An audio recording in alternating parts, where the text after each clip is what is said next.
एक बुरहानपुर नाम के गांव में राजू नाम का आदमी रहता था। वो एक किसान था जो बहुत मेहनत किया करता था। उसके साथ उसकी पत्नी शालिनी भी काम किया करती थी। दोनों की कड़ी मेहनत रंग ला रही थी। उस साल गांव के सरपंच के खेतों में फसल कुछ अच्छी नहीं आई थी और राजू के खेत में आई फसल देखकर सरपंच को बहुत गुस्सा आया था। अजी हमारे खेत अच्छे, बीज अच्छा है, फिर भी उस राजू की फसल हमसे ज्यादा कैसे आती है? मेरा तो बीज भी अच्छा होता है और हमारे खेत तो उसके खेतों से बहुत अच्छे हैं। फिर भी मेरे खेत में उसके मुकाबले कम ही फसल आती है। क्या करे अब इस राजू का? हम कितना भी खेतों में मेहनत करें, लेकिन फिर भी इस राजू की ही फसल अच्छी आती है। ठीक है, अगली बार देखते हैं। सरपंच और उसकी पत्नी राजू से जलते थे। उधर राजू अपने घर में शालिनी के साथ बहुत खुश था। उसको एक बेटी थी जिसका नाम था माला। माला को पक्षी और प्राणियों से बड़ा लगाव था। उसने अपने घर में एक कुत्ता, एक खरगोश और एक तोता भी पाल कर रखा था। राजू और शालिनी उन प्राणियों को खेतों में लेकर जाया करते थे। वो दिन भर खेतों में खेलते थे। माला घर आती तो सीधा खेत में चली जाती थी और अपने प्राणियों के साथ खेलती थी। एक दिन उसे स्कूल से आने में बहुत देर हो गई। राजू और शालिनी बहुत चिंता में पड़ गए। अरे शालिनी, इतनी तेज बारिश हो रही है और ये माला है कि अब तक घर नहीं आई। मुझे तो बहुत डर लग रहा है। मैं जा रहा हूँ उसे ढूंढने। अजी मैं भी आऊँ क्या साथ में? नहीं शालिनी, तुम घर पर रुको। अगर वो घर पर आ गई तो मुझे बता देना। ठीक है जी, आप माला को लेकर जल्दी आना। ऐसा कहकर राजू वहाँ से माला को ढूंढने निकलता है। वो गांव के रास्ते से स्कूल जाता है। बहुत तेज बारिश होने के कारण उसे आगे का कुछ भी साफ साफ दिखाई नहीं देता। रास्ते में उसे एक पेड़ के नीचे कोई बैठा हुआ नजर आता है। राजू उस तरफ देखता है तो उसे कोई जानी पहचानी सी आकृति वहाँ नजर आती है। राजू पेड़ के पास जाता है। अरे माला बेटा, तुम यहाँ पे क्या कर रही हो? मेरे पास छाता नहीं है, इसीलिए यहाँ पेड़ के नीचे रुकी हूँ। बेटा, हम दोनों घर में कितना चिंतित हो गए थे। चलो इस कबूतर के बच्चे को छाते में लेकर चलते हैं। हाँ पिताजी, चलिए, अब इसे बारिश नहीं लगेगी। अब दोनों बाप बेटी घर आते हैं। कहाँ चली गई थी तू माला? यहाँ मेरी जान जाने को थी, ऐसे बाहर मत रुका कर। अरे जरा शांत भी रहो। इसकी वजह से माला को घर आने में देर हो गई है। शालिनी उस कबूतर के बच्चे को देखकर चुप हो जाती है। तभी उसकी नजर उसके जख्म पर पड़ती है। क्या हुआ है इसे? ये कहाँ मिला आप दोनों को? बिना देखे ही बच्ची को बोलना शुरू कर देती हो। इसकी वजह से ही माला को देर हो गई। पेड़ के नीचे उसे पकड़ के बैठी थी। माफ कर दो बेटा, मुझे पता नहीं था, लेकिन तुमने बताया क्यों नहीं? अरे माँ, तुम बोलने दोगी तो ना। ये कबूतर पेड़ के नीचे जख्मी पड़ा था और इसे छोड़ के मैं घर कैसे आ सकती थी? मैंने उसे उठाया तभी जोर से बारिश शुरू हो गई। मैं इसे पकड़े पेड़ के नीचे खड़ी थी। मेरे पास छाता ना होने के कारण मैं घर जल्दी ना आ सकी माँ। ठीक है बेटा। माला और राजू उस कबूतर को पट्टी बांधकर उसे खाने के लिए दाने और पीने के लिए पानी देते हैं। ऐसे ही 4 दिन बीत जाते हैं। माला उस कबूतर की अच्छे से देखभाल करती है। कुछ दिनों बाद वो कबूतर अच्छी तरीके से उड़ने लगता है। उस कबूतर का रंग सुनहरा हो जाता है और वो बाकी सारे कबूतरों से थोड़ा अलग ही दिखाई देता है। माँ, पिताजी, मेरा सुनहरा कबूतर देखो कैसे उड़ रहा है। अरे हाँ, ये तो ठीक हो गया है। उड़ता है तो कितना शानदार लगता है। बहुत अच्छा है तुम्हारा सुनहरा कबूतर। राजू और शालिनी खेतों में चले जाते हैं और माला अपने पक्षी प्राणियों के साथ घर में ही रहती है। उसी रात, अरे शालिनी, कल हमें जल्द ही खेतों में जाना होगा। फसल अब काटने पर आई है। हाँ, सुबह जल्दी ही जाएंगे। सुबह सुबह ज्यादा काम होता है। पिताजी, मैं भी कल खेतों में आऊँ, जिससे आपको कुछ मदद हो जाए। ठीक है बेटा, चलो अब सो जाते हैं। अगले दिन राजू, शालिनी और माला तीनों अपने प्राणियों के साथ खेतों में चले जाते हैं। ये सब गांव का सरपंच देख लेता है और मन ही मन सोचता है, सारे के सारे खेतों में जा रहे हैं और कितनी मेहनत करके फसल उगाओगे। माला और उसके माँ बाप खेत में पहुंचकर काम करने लगते हैं। पिताजी, ये फसल का अनाज कैसे बनता है? ये फसल सूखने के बाद अनाज बनता है। फिर थोड़ा अनाज हम भगवान को चढ़ाकर उसमें से कुछ घर पर रखते हैं और बाकी का बेच देते हैं। अच्छा, ऐसे बनता है अनाज? हाँ माला। अरे दोनों बाप बेटी की बातें खत्म हो गई हो तो घर चले। हाँ हाँ, चलो घर। तीनों भी घर चले जाते हैं। अब उनके खेतों में 2 दिन कुछ काम ना होने के कारण वो घर पर ही रहते हैं और अपने प्राणी पक्षियों के साथ समय व्यतीत करते हैं। वो 2 दिन खेत में नहीं गए, ये सब सरपंच ने देख लिया था। सरपंच जल्दी जल्दी अपने घर जाता है। क्या हुआ, इतने जल्दी जल्दी घर पर आए हो? अरे भाग्यवान, ये राजू 2 दिन से घर पर है। इसके क्या सारे खेती के काम हो गए? मैं क्या कह रही हूँ, इस साल हम उसकी फसल चुरा लेंगे, उसका नुकसान हो जाएगा, फिर वो हमारे पास ही आएगा। अगर किसी ने पकड़ लिया तो? अरे काम किसी और से करवा लो और तुम चुपचाप घर पे ही बैठे रहो, जिससे तुम पर किसी का शक भी नहीं होगा। आज रात को ही ये काम करवा लेता हूँ। हाँ, ऐसा ही कीजिए। सरपंच अपने वफादार नौकरों को बुलाकर उनको ये काम करने को बोलता है। उसी रात नौकर राजू के खेतों में जाकर उसकी जमा की हुई सारी फसल चुरा लेते हैं।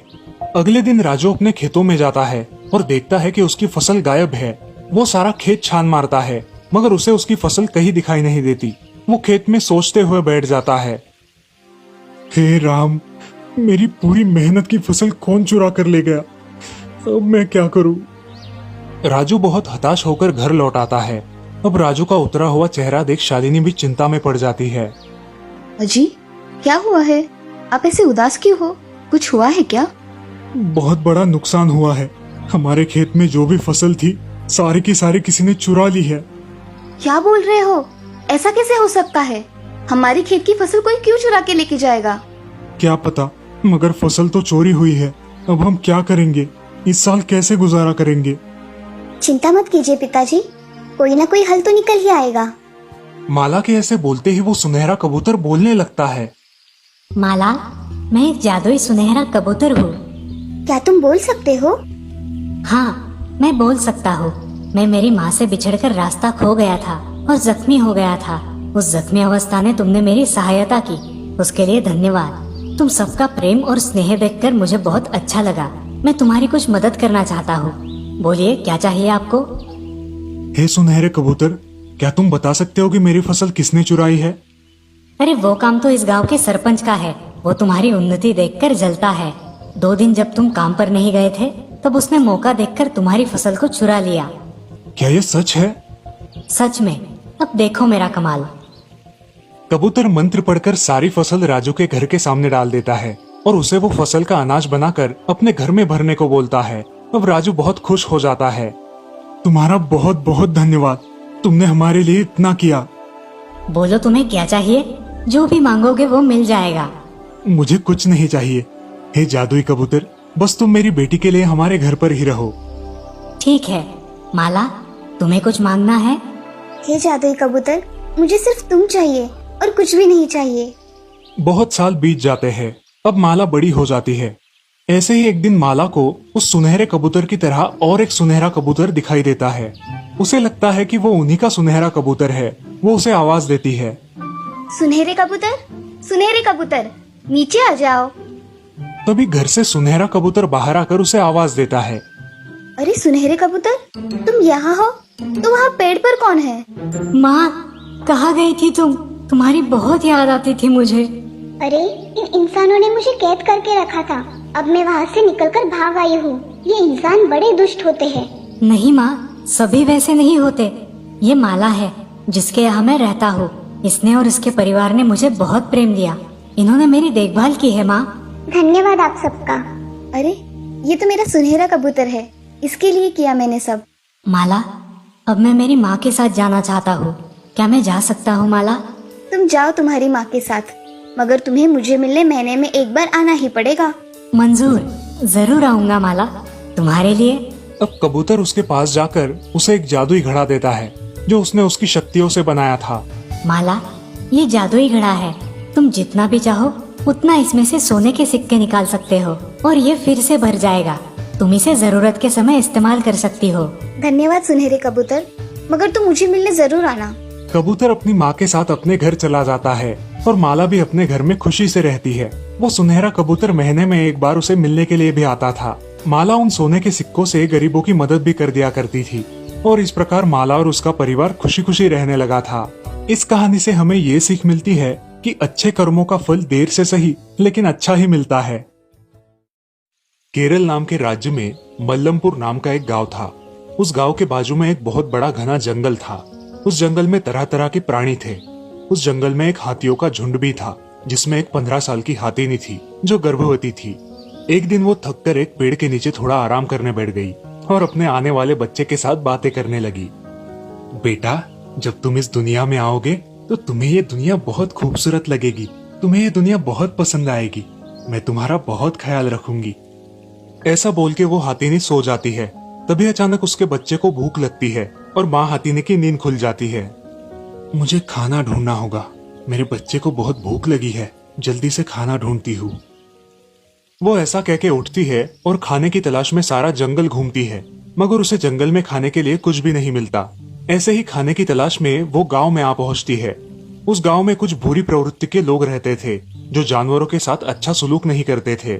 उस दिन दो बदमाश लोगों ने उस हाथीनी को गांव में आते हुए देख लिया और उसके साथ मस्ती करने की सोची। अरे भाई, मैं क्या कह रहा हूँ, मेरे पास कुछ अनानास है, इसमें हम कुछ पटाखे डालते हैं और उस हाथीनी को खिला देते हैं। हाँ भाई, ऐसा ही करते हैं, मजा आएगा। ऐसा कह के राजू और हरिया एक अनानास में पटाखे डाल देते हैं और वो पटाखों से भरा अनानास रास्ते पर रख देते हैं। रास्ते से गुजर रही उस भूखे हाथीनी की नजर उस अनानास पर पड़ती है। वो अनानास देखकर वो बहुत खुश हो जाती है और झट से उसे खा लेती है, लेकिन उसे खाते ही उसके मुंह में जोर जोर से पटाखे फूटने लगते हैं। वो चिल्लाने लगती है, उसका मुंह पूरी तरह से जल जाता है, उसके मुंह से खून बहने लगता है। वो बेचारी बुरी तरह से जख्मी हो जाती है। ये क्या हो गया? मैंने तो फल खाया था, उसमें ये इंसानों ने क्या मिला दिया क्या पता। अब मेरे बच्चे का क्या होगा? मैंने तो इन इंसानों पे भरोसा करके बहुत बड़ी गलती की, अब मैं क्या करूं? हाथीनी गांव में चली जाती है और इधर उधर घूमने लगती है। उसे कुछ समझ नहीं आता। वो सोचती है, अगर मैं पानी पीऊंगी या पानी में जाके रुकूंगी तो शायद मुझे कुछ राहत मिल जाएगी। ऐसा कह के वो हाथीनी पानी की तलाश में गांव के तालाब के पास चली जाती है। वो हाथीनी तालाब का पानी पीती है, जिससे उसे थोड़ी राहत मिलती है और वो पानी में जाकर खड़ी हो जाती है। अब उन पटाखों की जलन से उसे थोड़ी राहत मिलती है। उसका मुंह उन पटाखों की वजह से बुरी तरह से घायल हो चुका है।